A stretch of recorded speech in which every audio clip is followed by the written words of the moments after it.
വരുവിൻ, നമുക്ക് ഇന്നത്തെ ക്ലാസ്സിലേക്ക് പ്രവേശിക്കാം.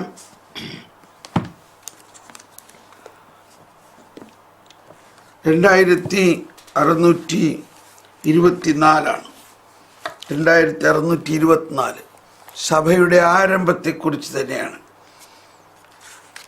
Page number 634, 2624 ഖണ്ഡികയാണ്. ജെറുസലേമിലെ പ്രഥമ സമൂഹത്തിൽ വിശ്വാസികൾ അപ്പസ്തോലന്മാരുടെ പ്രബോധനം, കൂട്ടായ്മ, അപ്പം മുറിക്കൽ, പ്രാർത്ഥന എന്നിവയിൽ സദാ പങ്കുചേർന്നു. അപ്പസ്തോലപ്രവർത്തനം 2:42. അപ്പസ്തോലന്മാരുടെ പ്രബോധനം, കൂട്ടായ്മ, അപ്പം മുറിക്കൽ, പ്രാർത്ഥന എന്നിവയിൽ സദാ പങ്കുചേർന്നു. ജെറുസലേമിലെ പ്രഥമ സമൂഹത്തിൽ വിശ്വാസികൾ അപ്പസ്തോലന്മാരുടെ പ്രബോധനം, കൂട്ടായ്മ, അപ്പം മുറിക്കൽ, പ്രാർത്ഥന എന്നിവയിൽ സദാ പങ്കുചേർന്നു. ഈ ക്രമം സഭയുടെ പ്രാർത്ഥനയുടെ സവിശേഷതയാണ്. Price the Lord. കണ്ടോ, സഭയുടെ പ്രാർത്ഥന. പെന്തക്കോസ്ത മുതൽ കണ്ടോ, ആ 2-ാം അധ്യായത്തിൽ, അപ്പോസ്തല പ്രവർത്തനം 2-ാം അധ്യായത്തിൽ പെന്തക്കോസ്ത മുതൽ തന്നെ സഭയുടെ ലിറ്റർജി, സഭയുടെ ആരാധനാക്രമം ആരംഭിച്ചു. അതാണ് ജെറുസലേമിലെ പ്രഥമ സമൂഹത്തിൽ വിശ്വാസികൾ അപ്പസ്തോലന്മാരുടെ പ്രബോധനം, കൂട്ടായ്മ, അപ്പം മുറിക്കൽ, പ്രാർത്ഥന എന്നിവയിൽ സദാ പങ്കുചേർന്നു. ഈ ക്രമം സഭയുടെ പ്രാർത്ഥനയുടെ സവിശേഷതയാണ്. അപ്പസ്തോലന്മാരുടെ വിശ്വാസത്തിൽ അധിഷ്ഠിതവും ആണ്. അപ്പസ്തോലന്മാരുടെ വിശ്വാസത്തിൽ അധിഷ്ഠിതം. അവർക്ക് വിശ്വാസം എവിടെ നിന്ന് ലഭിച്ചു, എങ്ങനെ ലഭിച്ചു? അതാണ് ഈശോയുടെ മുഖാമുഖം ഈശോ അവരോട് സംസാരിക്കുകയും ഈശോ അവർക്ക് പകർന്നു കൊടുക്കുകയും അവർ യേശുവിൻ്റെ പീഡാനുഭവം കാണുകയും യേശുവിൻ്റെ ഉത്ഥാനത്തിന് സാക്ഷികളാകുകയും ചെയ്ത, അതാണ് അപ്പസ്തോലന്മാരുടെ വിശ്വാസത്തിൻ്റെ പ്രത്യേകത.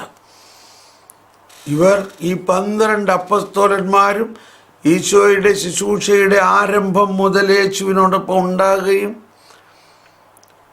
യേശു പീഡ സഹിച്ച് മരിക്കുന്നത് കാണുകയും അതിൻ്റെ എല്ലാ തീവ്ര അനുഭവങ്ങളിലൂടെ കടന്നുപോവുകയും അതിനുശേഷം പറയപ്പെട്ടതുപോലെ, മുൻകൂട്ടി പറയപ്പെട്ടതുപോലെ 3-ാം ദിവസം ഉയർത്തെഴുന്നേൽക്കുകയും ഉയർത്തെഴുന്നേറ്റ കർത്താവ് അവരോടൊത്ത് വസിക്കുകയും ചെയ്ത അനുഭവം ഒന്നാലോചിച്ച് നോക്കിയത്. ഉയർത്തെഴുന്നേറ്റ കർത്താവിനെ അവർ സ്പർശിച്ചു. തോമാസ് ലേഹായോട് പറഞ്ഞു, നീ കൊണ്ടുവാ നിൻ്റെ ആ വിരലുകൾ. അപ്പോൾ അതൊരു ഭയങ്കര അവസ്ഥയാണ്. അതാണ് അപ്പസ്തോലന്മാരുടെ വിശ്വാസത്തിൽ അധിഷ്ഠിതം. പരസ്നേഹ പ്രവർത്തനങ്ങളിലൂടെ തെളിയിക്കപ്പെടുന്നത്, വിശുദ്ധ കുർബാന വഴി പരിപോഷിക്കപ്പെടുന്നതുമാണ്. അതാണ് അപ്പം മുറിക്കൽ എന്ന് അവിടെ പറയുന്നത് വിശുദ്ധ കുർബാനയെക്കുറിച്ചാണ്. അപ്പസ്തോല പ്രവർത്തനം പെന്തക്കോസ്ത കഴിഞ്ഞ നിമിഷം മുതൽ തന്നെ ആരാധനാക്രമം, വിശുദ്ധ കുർബാന എല്ലാം ആരംഭിച്ചു എന്ന് മനസ്സിലാക്കണം. 1342 ഇത് തന്നെയാണ് പറയുന്നത്. സഭ ആരംഭം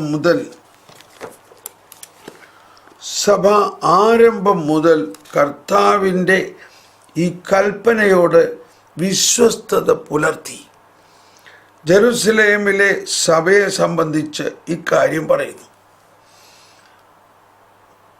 ഇപ്രകാരം പറയുന്നു: അവർ അപ്പസ്തോലന്മാരുടെ പ്രബോധനം, കൂട്ടായ്മ, അപ്പം മുറിക്കൽ, പ്രാർത്ഥന എന്നിവയിൽ താല്പര്യപൂർവ്വം പങ്കുചേർന്നു. അവർ ഏക മനസ്സോടെ താൽപ്പര്യപൂർവം അനുദിനം ദേവാലയത്തിൽ ഒന്നിച്ചു കൂടുകയും ഭവനം തോറും അപ്പം മുറിക്കുകയും ഹൃദയലാളിത്യത്തോടും ആഹ്ലാദത്തോടും കൂടെ ഭക്ഷണത്തിൽ പങ്കുചേരുകയും ചെയ്തിരുന്നു.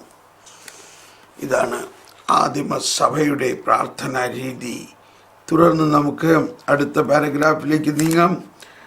അതാണ് പ്രധാനമായിട്ടുള്ളത്. ഒന്നാമതായി, വിശ്വാസികൾ കേൾക്കുകയും വിശുദ്ധ ഗ്രന്ഥത്തിൽ വായിക്കുകയും ചെയ്യുന്ന പ്രാർത്ഥനകളെ, പ്രത്യേകിച്ച് സങ്കീർത്തനങ്ങളെ, ക്രിസ്തുവിൽ അവ പൂർത്തീകരിക്കപ്പെട്ടിട്ടുണ്ടെന്ന കാരണത്താൽ വിശ്വാസികൾ സ്വന്തമാക്കുന്നു. Price the Lord. വലിയ പോയിന്റാണ്. ഒന്നാമതായി, വിശ്വാസികൾ കേൾക്കുകയും, അതാണ് വിശ്വാസികൾ കേൾക്കണം. എന്ത് കേൾക്കണോ? വിശുദ്ധ ഗ്രന്ഥത്തിൽ വായിക്കുകയും ചെയ്യുന്ന പ്രാർത്ഥനകളെ, പ്രത്യേകിച്ച് സങ്കീർത്തനങ്ങളെ, ക്രിസ്തുവിൽ അവ പൂർത്തീകരിക്കപ്പെട്ടിട്ടുണ്ടെന്ന കാരണത്താൽ. 96 ഈശോ പറഞ്ഞു തന്നെയാണ്, ലൂക്ക 24:27, എന്നെക്കുറിച്ച് സങ്കീർത്തനങ്ങളിൽ എഴുതിയിരിക്കുന്നത് പൂർത്തിയാകണ്ടേ. ഒന്നാമതായി, നമ്മുടെ പ്രാർത്ഥനകളുടെ വളർച്ചയിൽ വളരെ പ്രധാന ഒരു ഭാഗമാണ് ഈശോ തന്നെ പ്രാർത്ഥിച്ച സങ്കീർത്തനങ്ങൾ.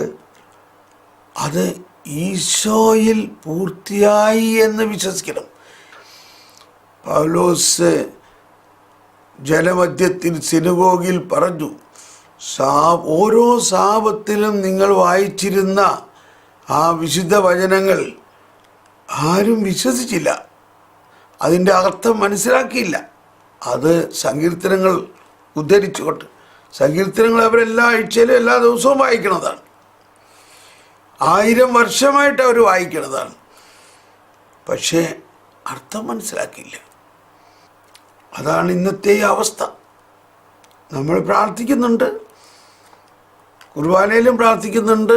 എന്നാൽ ആ കുർബാന, വിശുദ്ധ കുർബാനയിൽ അടങ്ങിയിരിക്കുന്ന രക്ഷാകര രഹസ്യങ്ങളാണെന്ന് ഉള്ളത് മനസ്സിലാക്കുന്നില്ല. അപ്പോൾ ഓരോ ദിവസം വിശുദ്ധ കുർബാന അർപ്പിക്കാൻ പോകുന്നത് ഈശോയുടെ ശരീരം ഭക്ഷിക്കാൻ വേണ്ടി മാത്രമല്ല, ഈശോയുടെ പീഡാസഹനത്തിലും ഈശോയുടെ ജീവിത ബലിയാണ്. ആ ജീവിത ബലിയിൽ നമ്മൾ ഒന്നു ചേർന്ന് അർപ്പിക്കുകയാണ്. ആ ജീവിത ബലിയിൽ നമ്മൾ ഒന്നു ചേരുകയാണ്. ഇത് എൻ്റെ ഓർമ്മയ്ക്കായി നിങ്ങൾ ചെയ്യുക. ഈശോയുടെ ആ പെസഹ രഹസ്യങ്ങളുടെ ഓർമ്മ ആചരിക്കുകയാണ്. ആ ഓർമ്മ എന്ന് പറഞ്ഞാൽ സജീവമാണ്. അത് എന്നും നിലനിൽക്കുന്ന ഓർമ്മയാണ്. ആ ഓർമ്മ ആചരിക്കുമ്പോൾ നമ്മൾ ബർത്ത്ഡേ ആഘോഷിക്കുന്ന മാതിരിയല്ല. ആ ഓർമ്മ ആചരിക്കുമ്പോൾ ആ സംഭവത്തിൽ നമ്മൾ ഒന്നാകുകയാണ്. ഓക്കെ. അപ്പം വിശ്വാസികൾ കേൾക്കുകയും വിശുദ്ധ ഗ്രന്ഥത്തിൽ വായിക്കുകയും ചെയ്യുന്ന പ്രാർത്ഥനകളെ, പ്രത്യേകിച്ച് സങ്കീർത്തനങ്ങളെ, ക്രിസ്തുവിൽ അവ പൂർത്തീകരിക്കപ്പെട്ടിട്ടുണ്ടെന്ന കാരണത്താൽ വിശ്വാസികൾ സ്വന്തമാക്കുന്നു. ക്രിസ്തുവിൽ അവ പൂർത്തീകരിക്കപ്പെട്ടിട്ടുണ്ടെന്ന കാരണത്താൽ. നന്ദി കർത്താവേ. അപ്പോഴാണ് അതിൻ്റെ വാലിഡിറ്റി വരുന്നത്. ഇതെല്ലാം ക്രിസ്തുവിൽ പൂർത്തീകരിക്കപ്പെട്ടു. ഈ സങ്കീർത്തനങ്ങളും ഈ പഴയ നിയമ വായനകളും എല്ലാം. അപ്പോൾ ഇവിടെ ക്രിസ്തുവിൽ അവ പൂർത്തീകരിക്കപ്പെട്ടിട്ടുണ്ടെന്നുള്ള കാരണത്താൽ വിശ്വാസികൾ സ്വന്തമാക്കും. ഇത് നമ്മൾ വളരെ പ്രധാനമായി സ്വീകരിക്കണം. നമ്മൾ കുർബാനയ്ക്ക് പോയി കുർബാന അർപ്പിച്ചു. എന്നാൽ ഇതിൻ്റെ വിസ്മയനീയതയിലേക്ക് നമ്മൾ കടക്കണം. ഈ വായനകളെല്ലാം, അവിടെ വായിക്കുന്ന പഴയ നിയമ വായനകളും സങ്കീർത്തനങ്ങളും എല്ലാം ക്രിസ്തുവിൽ പൂർത്തീകരിക്കപ്പെട്ടിട്ടുണ്ടെന്ന് പൂർത്തീകരിക്കപ്പെട്ട രഹസ്യങ്ങളാണ്. Praise the Lord, praise the Lord. ക്രിസ്തുവിൽ പൂർത്തീകരിക്കപ്പെട്ട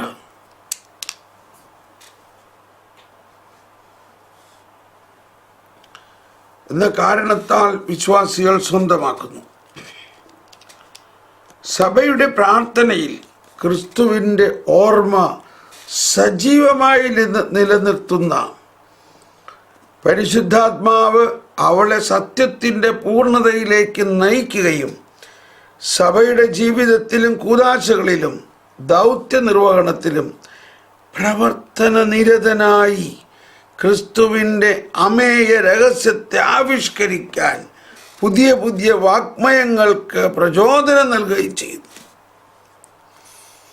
മൈ ഗുഡ്നസ്, കണ്ടോ?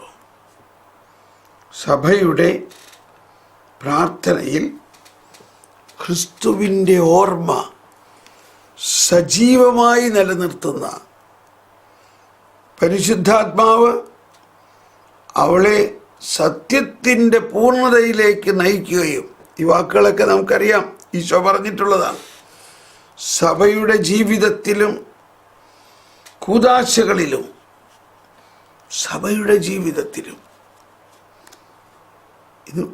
സഭയുടെ ജീവിതത്തിലും എന്ന് പറഞ്ഞാൽ സഭാമക്കളായ നമ്മൾ ഓരോരുത്തരുടെ ജീവിതത്തിലെയും പരിശുദ്ധാത്മാവ് നയിക്കുന്നു.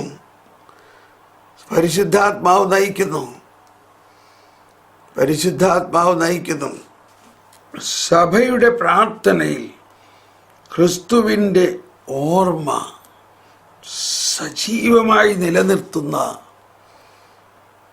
പരിശുദ്ധാത്മാവിൻ്റെ ഏറ്റവും വലിയ പ്രവൃത്തിയിൽ ഒന്നാണ് സഭയുടെ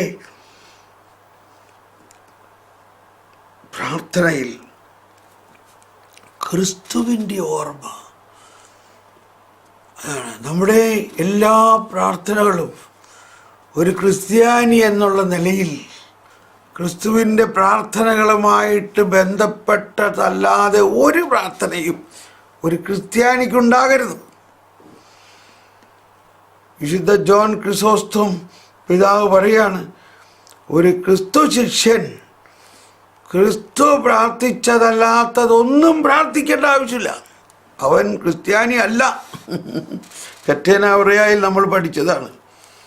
ഒരു ക്രിസ്തു ശിഷ്യൻ ക്രിസ്തു പ്രാർത്ഥിച്ചതും പഠിപ്പിച്ചതുമാണ് പ്രാർത്ഥിക്കേണ്ടത്, എങ്കിലേ അവൻ ക്രിസ്ത്യാനിയാകുന്നുള്ളൂ.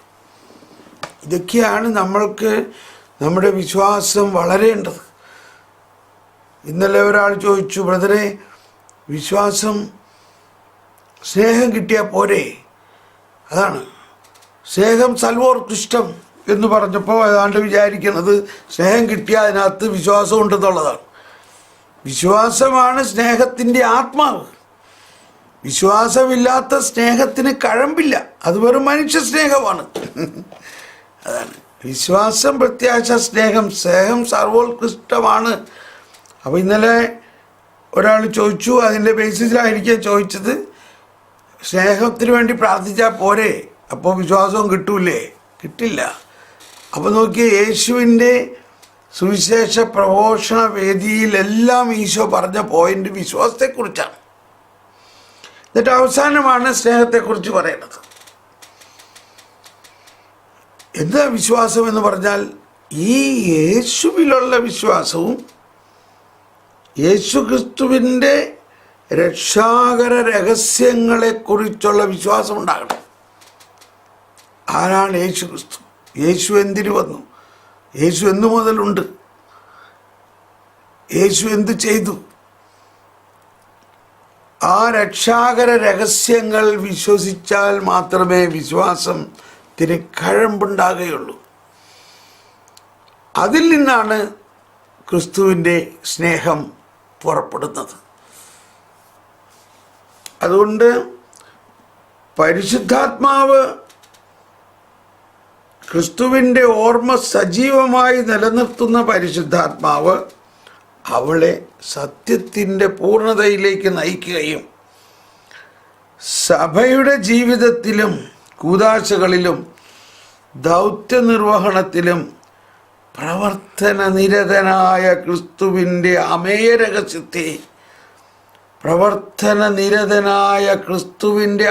രഹസ്യത്തെ ആവിഷ്കരിക്കാൻ പുതിയ പുതിയ വാഗ്മയങ്ങൾക്ക് പ്രചോദനം നൽകുകയും ചെയ്യുന്നു. മഹത്തായ ആരാധനാക്രമപരവും ഉപയോഗിച്ചിരിക്കുന്ന വാക്ക് ശ്രദ്ധിക്കണം. ആരാധനാക്രമം. മഹത്തായ ആരാധനാക്രമപരവും ആധ്യാത്മികവുമായ പാരമ്പര്യങ്ങളിൽ ഈ പറഞ്ഞ വാഗ്മയങ്ങൾ വിശദീകരിച്ചിട്ടുണ്ട്. അതാണ് ആരാധനാക്രമങ്ങൾക്ക് വളരെ പ്രാധാന്യമുണ്ട്.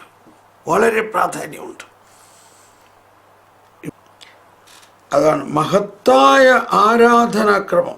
മഹത്തായ ആരാധനാക്രമം മനുഷ്യ മനസ്സിന് അഗ്രാഹ്യമാണ്. അത് പരിശുദ്ധാത്മാവ് യേശുവിൻ്റെ ജീവിത രഹസ്യങ്ങളെ നമ്മളിൽ അന്ന് നടന്ന രഹസ്യങ്ങളും അതിൻ്റെ വിസ്മയനീയതയിലേക്കെല്ലാം നമ്മളെ കൊണ്ടുവരുന്ന വലിയ രഹസ്യങ്ങളാണത്. അത് നമ്മുടെ മനുഷ്യബുദ്ധിക്ക് അഗ്രാഹ്യമാണ്. ആരാധനാക്രമപരവും ആധ്യാത്മികവുമായ പാരമ്പര്യങ്ങളിൽ, സഭയുടെ വിശുദ്ധ പാരമ്പര്യങ്ങളിൽ ഏറ്റവും പ്രധാനപ്പെട്ട ഒന്നാണ് ആരാധനാക്രമവും അതിൻ്റെ ആധ്യാത്മികതയും. പാരമ്പര്യങ്ങളിൽ ഈ പറഞ്ഞ വാഗ്മയങ്ങൾ വിശദീകരിച്ചിട്ടുണ്ട്. അപ്പസ്തോലികവും കാനോനികവുമായ വിശുദ്ധ ഗ്രന്ഥങ്ങളിലൂടെ വെളിപ്പെടുത്തപ്പെട്ടിട്ടുള്ള പ്രാർത്ഥനാരൂപങ്ങൾ എന്നും ക്രൈസ്തവ പ്രാർത്ഥനയുടെ മൂലമാതൃകകളായി നിലനിൽക്കും. ഇനി ഇതിൻ്റെ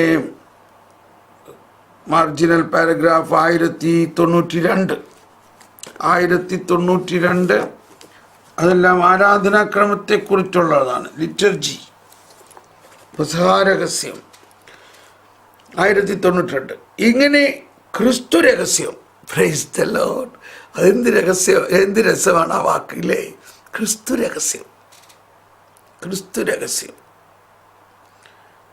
രഹസ്യം കൗദാശികമായി പ്രദാനം ചെയ്യുന്നതിൽ പരിശുദ്ധാത്മാവ് രക്ഷാപദ്ധതിയുടെ മറ്റു സന്ദർഭങ്ങളിൽ എന്ന പോലെ ഒരേ രീതിയിൽ പ്രവർത്തിക്കുന്നു. രക്ഷാപദ്ധതിയുടെ മറ്റു സന്ദർഭങ്ങളിൽ എന്ന പോലെ ഒരേ രീതിയിൽ പ്രവർത്തിക്കുന്നു. സഭയെ അവരുടെ കർത്താവുമായുള്ള സമാഗമനത്തിനായി അവിടുന്ന് ഒരുക്കുന്നു. ഈശോയുടെ വീണ്ടും വരവ്. അവിടുന്ന് സമൂഹത്തിൻ്റെ വിശ്വാസത്തിന്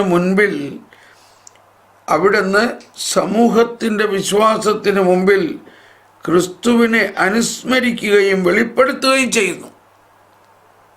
തൻ്റെ രൂപാന്തരപ്പെടുത്തുന്ന ശക്തിയാൽ. Price the Lord. അവിടുന്ന് ക്രിസ്തുവിൻ്റെ രഹസ്യത്തെ സന്നിഹിതവും യഥാർത്ഥവുമാക്കുന്നു. അവസാനമായി ഐക്യത്തിൻ്റെ ആത്മാവ് സഭയെ ക്രിസ്തുവിൻ്റെ ജീവിതത്തോടും ദൗത്യത്തോടും ഐക്യപ്പെടുത്തുന്നു. പരിശുദ്ധാത്മാവ് ഐക്യത്തിൻ്റെ ആത്മാവാണ്.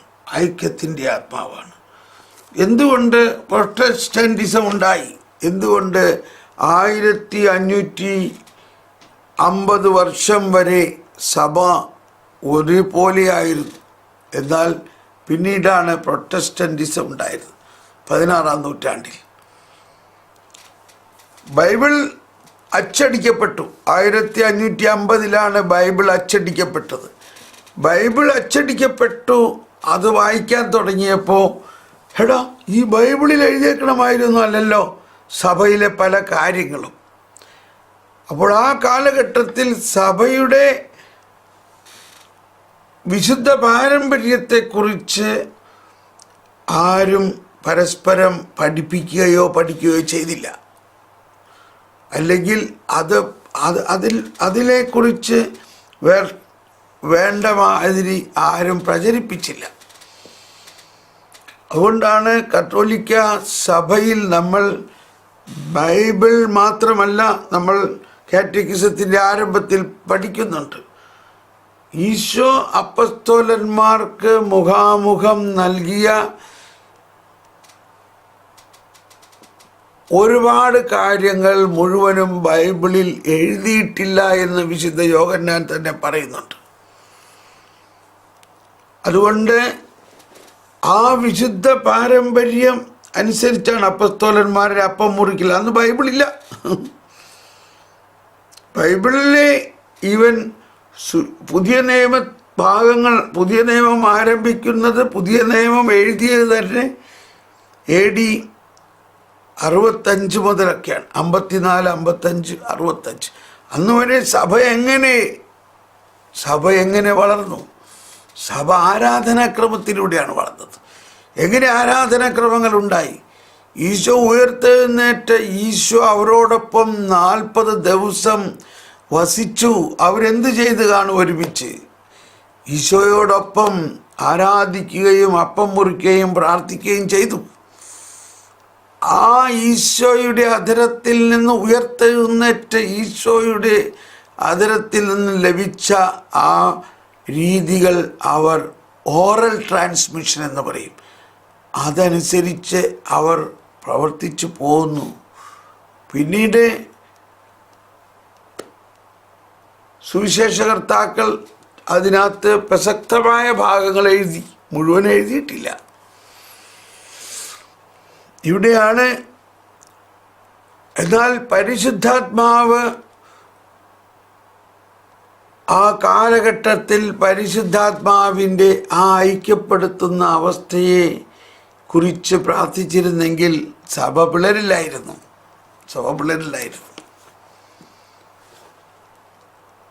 അപ്പോൾ എപ്പോഴും പിളർപ്പാണ്. ഏത് അവസ്ഥയിലും പിളർപ്പുണ്ടാകും. പിളർപ്പ് അങ്ങനെ പിളരും ഇങ്ങനെ പിളരുന്ന് പലരും പറയണ കേൾക്കുന്നുണ്ട്. എന്നാൽ സഭ പരിശുദ്ധാത്മാവിനാൽ നയിക്കപ്പെടുന്നതാകുന്നു. അപ്പോൾ ഇവിടെ പറയുന്നതാണ് ആരാധനാക്രമങ്ങളിൽ ഉള്ള പരിശുദ്ധാത്മാവിൻ്റെ പ്രവർത്തനത്തെക്കുറിച്ചാണ് ഇവിടെ പ്രതിപാദിക്കുന്നത്. 1092 അവിടുന്ന് സമൂഹത്തിൻ്റെ വിശ്വാസത്തിന് മുൻപിൽ ക്രിസ്തുവിനെ അനുസ്മരിക്കുകയും വെളിപ്പെടുത്തുകയും ചെയ്തു. പരിശുദ്ധാത്മാവ് തൻ്റെ രൂപാന്തരപ്പെടുത്തുന്ന ശക്തിയാൽ അവിടുന്ന് ക്രിസ്തുവിൻ്റെ രഹസ്യത്തെ സന്നിഹിതവും യഥാർത്ഥവുമാക്കുന്നു. അതാണ് കർത്താവേ, അങ്ങയുടെ പരിശുദ്ധാത്മാവ് എഴുന്നള്ളി വരണമേ, ഈ രാഗവസ്തുക്കളിൽ ആവസിച്ച് ഞങ്ങളെ വിശുദ്ധീകരിച്ച് ഇതിൻ്റെ ദാസരുടെ കുർബാനയിൽ അവിടെ നിന്ന് ആവസിച്ച് ഇതിനെ ആശീർവദിക്കുകയും പവിത്രീകരിക്കുകയും ചെയ്യട്ടെ. ഇത് ഞങ്ങളുടെ കടങ്ങളുടെ പൊറുതിക്കും പാപങ്ങളുടെ മോചനത്തിനും മരിച്ചവരുടെ ഉയർപ്പിലുള്ള വലിയ പ്രത്യാശയ്ക്കും നിന്നെ പ്രീതിപ്പെടുത്തി എല്ലാവരോടും ഒന്നിച്ച് സ്വർഗരാജ്യമായ ജീവിതത്തിനും കാരണമാകട്ടെ. കർത്താവായ ദൈവമേ, ഞങ്ങൾക്ക് വേണ്ടിയുള്ള അങ്ങയുടെ മഹനീയവും വിസ്മയാവഹവുമായ ഈ രക്ഷാപദ്ധതിയെക്കുറിച്ച് അങ്ങയെ ഞങ്ങൾ നിരന്തരം പ്രകീർത്തിക്കുന്നു. ഇനി അടുത്തതാണ്, കണ്ടോ, പാസ്കൽ മിസ്റ്ററി. അങ്ങയുടെ അഭിഷിക്തന്റെ അമൂല്യ രക്തത്താൽ രക്ഷിക്കപ്പെട്ട സഭയിൽ സന്തോഷത്തോടും പ്രത്യാശയോടും കൂടെ ഞങ്ങൾ അങ്ങയെ സ്തുതിക്കുന്നു. ഇത് റുഹാക്ഷണ പ്രാർത്ഥനയാണ്. അപ്പോൾ റുഹാക്ഷണ പ്രാർത്ഥനയിലൂടെയാണ്, പരിശുദ്ധാത്മാവിൻ്റെ ആവാസത്തിലാണ് വിശുദ്ധ കുർബാനയിൽ അപ്പം യേശുവിൻ്റെ ശരീരമായി മാറുന്നതും വീഞ്ഞ് യേശുവിൻ്റെ രക്തമായി മാറുന്നതും അതോടൊപ്പം ഈശോയുടെ ജീവിതം മുഴുവനും ഈ കുർബാനയിലൂടെ സംഭവിപ്പിക്കപ്പെടുകയാണ്. അതിലൂടെ നമ്മൾ പങ്കെടുത്തു പോവുകയാണ്. ഈശോയുടെ ജീവിതവുമായിട്ട് നമ്മളുടെ ജീവിതത്തെ ബന്ധപ്പെടുത്തുകയാണ്. തൻ്റെ രൂപാന്തരപ്പെടുത്തുന്ന ശക്തിയാൽ അവിടുന്ന് ക്രിസ്തുവിൻ്റെ രഹസ്യത്തെ സന്നിഹിതവും, ദാറ്റ്സ് ദ പോയിന്റ്, അതാണ് സന്നിഹിതമാക്കുന്നു. 2000 വർഷങ്ങൾക്ക് മുമ്പ് നടന്ന ആ ക്രിസ്തു രഹസ്യത്തെ ഇന്ന് നമ്മുടെ വിശുദ്ധ കുർബാനയിൽ സന്നിഹിതമാക്കുന്നു. റീ എനാക്ട്മെന്റ് എന്നാണ് അതിന് പറയുന്നത്. റിപ്പീറ്റേഷൻ അല്ല, റീ എനാക്ട്മെന്റ്.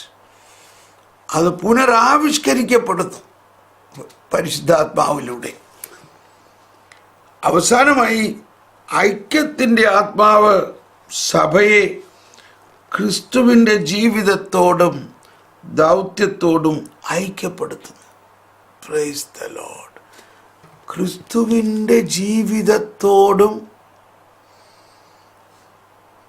ദൗത്യത്തോടും ഐക്യപ്പെടുത്തുന്നു. അതാണ് ഒരു ക്രൈസ്തവൻ എന്ന് പറഞ്ഞാൽ. ഇനി അടുത്ത പാരഗ്രാഫ് 1000. ജെറുസലേമിലെ പ്രഥമ സമൂഹം മുതൽ ക്രിസ്തുവിൻ്റെ ദ്വിതീയ ആഗമനം വരെ ഒരേ പെസഹ രഹസ്യമാണ് സഭ. കണ്ടോ, വിശുദ്ധ സഭ ഒരു പെസഹ രഹസ്യമാണ്. പെസഹ രഹസ്യമാണ്. വിശുദ്ധ സഭ ഒരു പെസഹ രഹസ്യമാണ്. അപ്പസ്തോലിക വിശ്വാസത്തോട് വിശ്വസ്തത പുലർത്തിക്കൊണ്ട് ഓരോ സ്ഥലത്തും ആഘോഷിക്കുന്നത്. ജെറുസലേമിലെ പ്രഥമ സമൂഹം മുതൽ ക്രിസ്തുവിൻ്റെ ദ്വിതീയാഗമനം വരെ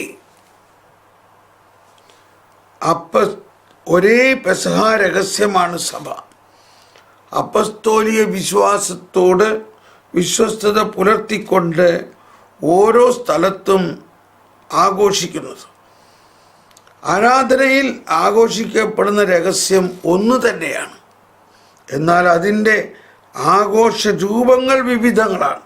24 റീത്തുകളുണ്ടെങ്കിൽ ഈ റീത്തുകൾക്കെല്ലാം വ്യത്യസ്ത ആരാധനാക്രമങ്ങളുണ്ട്. എന്നാൽ എല്ലാം ആരാധനയിൽ ആഘോഷിക്കപ്പെടുന്ന രഹസ്യം ഒന്ന് തന്നെയാണ്. എന്നാൽ അതിൻ്റെ ആഘോഷ രൂപങ്ങൾ വിവിധങ്ങളാണ്. ആഘോഷ രൂപങ്ങൾ വിവിധങ്ങളാണ്. അതിൻ്റെ രഹസ്യങ്ങൾ ഒന്ന് തന്നെയാണ്. വരുവിൻ നമുക്ക് പ്രാർത്ഥിക്കാം. നമ്മുടെ വിശ്വാസത്തെ കർത്താവെ ഈ സഭയോട് ചേർന്നിട്ടാണ് നമ്മളുടെ ജീവിതം മുഴുവനും. സഭ ക്രിസ്തുവിൻ്റെ ശരീരമാണ്. ആ ഉയർത്തെഴുന്നേറ്റ മഹത്വീകരിക്കപ്പെട്ട ശരീരത്തോടെയുള്ള ക്രിസ്തുവിൻ്റെ മഹത്വീകരിക്കപ്പെട്ട മനുഷ്യത്വമാണ് നമ്മൾ നൽകിയിരിക്കുന്നത്. ആ ബോധ്യത്തോടെ നമുക്ക് പരിശുദ്ധാത്മാവിൻ്റെ